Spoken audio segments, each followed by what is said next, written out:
merupakan upaya-upaya Tribunagayo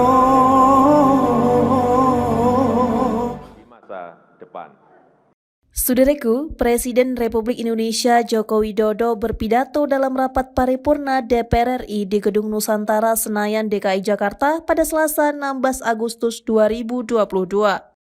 Jokowi menyampaikan pidato tentang keterangan pemerintah atas RUU APBN tahun anggaran 2023 beserta nota keuangannya.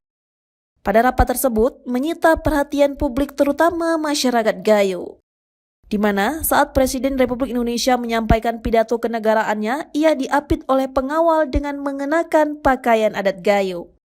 Kedua pendamping tersebut menggunakan pakaian adat Gayo lengkap dengan topi kebanggaan dari dataran tinggi Gayo, dengan atasan baju berwarna hitam dengan dibaluti kain hitam yang bercorak kerawang Gayo dengan variasi warna hijau, merah, kuning, dan putih. Tentunya dengan mengenakan topi kebanggaan dari Tanoh Gayo yang menampilkan kerawang Gayo secara jelas. Pada momen spesial tersebut, masyarakat Gayo merasa bangga dengan apa yang ditampilkan Jokowi dalam acara kenegaraan tersebut. Bahkan, dengan hal ini menambah kecintaan masyarakat Gayo akan adat dan budayanya.